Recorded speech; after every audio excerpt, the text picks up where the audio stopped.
Les larmes de tristesse de Zinedine Zidane paraissent d'une association. L'offre faramineuse de l'Arabie Saoudite à Bernardo Silva. Bonsoir à vous, chers amis téléspectateurs d'AfriSport. Un plaisir de vous retrouver dans votre journal du soir, le récapitulatif des informations sportives de la journée. Mais avant de débuter, abonnez-vous sur cette chaîne pour ne rien rater de l'actualité et n'oubliez pas d'activer la cloche de notification. Chers amis, nous allons débuter ce tour de l'actualité avec une mauvaise nouvelle. Oui, une tristesse du côté du Bénin. On le sait, ce week-end, c'était la rencontre qui opposait le Sénégal au Bénin, comptant pour la 5e journée des éliminatoires de la CAN 2024. Et il y a eu match nul de cette rencontre, mais après la rencontre, chers amis, on a eu un bilan de tristesse avec 2 morts. Oui, lors de ce match opposant le Sénégal au Bénin samedi 17 juin, des mouvements de foule ont entraîné le décès de 2 personnes à l'intérieur du stade de l'amitié générale Mathieu Kérékou de Cotonou. Vraiment une tristesse. En attendant que les responsabilités ne soient situées, je voudrais présenter au nom du comité exécutif des acteurs du football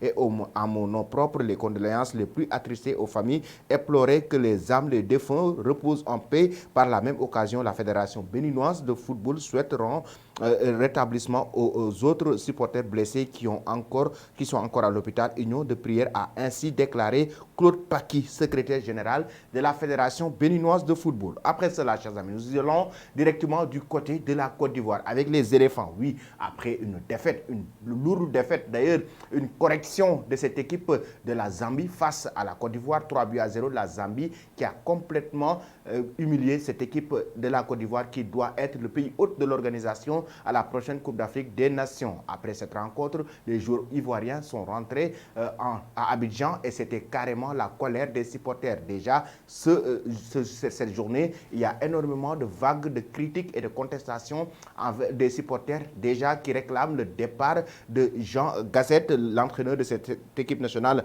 de la Côte d'Ivoire, Jean-Louis Gazette, et en même temps des supporters qui ne sont pas du tout d'accord avec la façon dont l'équipe nationale joue. Raison pour laquelle il y en a quelques déclarations même qu'on a récoltées. Cette défaite est une humiliation pour notre pays qui organisera la CAN dans presque 7 mois. Si on ne fait rien maintenant, l'humiliation sera encore plus grande pendant la CAN.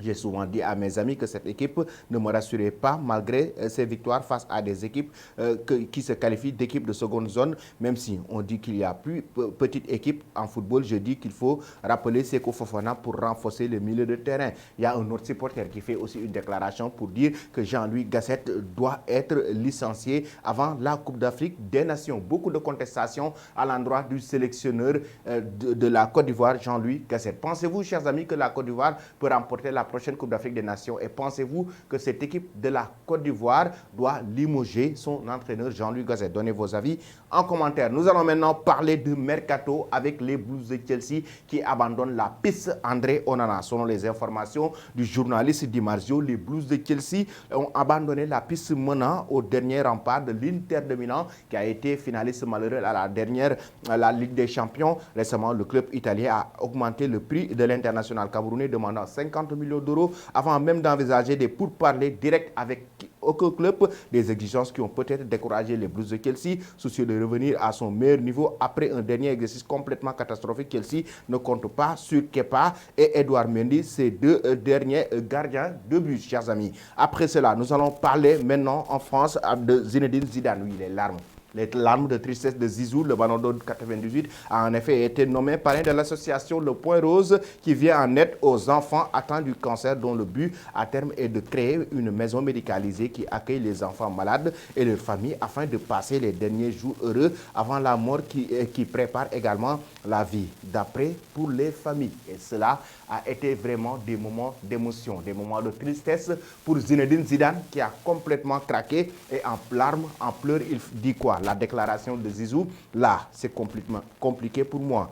Mais ça va passer. Mais je peux vous dire que simplement une chose, je suis fier de pouvoir justement être le parrain de votre projet. Et monsieur le maire, vous pouvez être fier de pouvoir mettre en place quelque chose d'exceptionnel comme vous le faites pour toutes ces familles. Sincèrement, vous n'avez même pas idée, je suis fier d'être le parrain et je vais tout faire pour accompagner tout ce projet et toutes ces familles à expliquer la légende Zinedine Zidane en larmes. Oui, il ne pouvait pas maintenir ses larmes, il est en train de pleurer, il avait carrément de la pitié, mais en même temps, il était triste pour ses enfants qui sont du tout malade. Après cela, chers amis, nous allons parler et terminer notre journal du soir avec Bernardo Silva, le joueur de Manchester City. Il reçoit une offre faramineuse venant de l'Arabie Saoudite, notamment l'Arabie Saoudite actuellement qui est en train de viser énormément de stars et énormément de grands joueurs. D'après The Athletic, l'ancien monégasque a reçu une opportunité lucrative de rejoindre la Saudi Pro League. Le milieu de 28 ans, pisté par le PSG et le FC Barcelone, est à l'écoute d'autres propositions, même s'il devrait refuser le Pont d'Or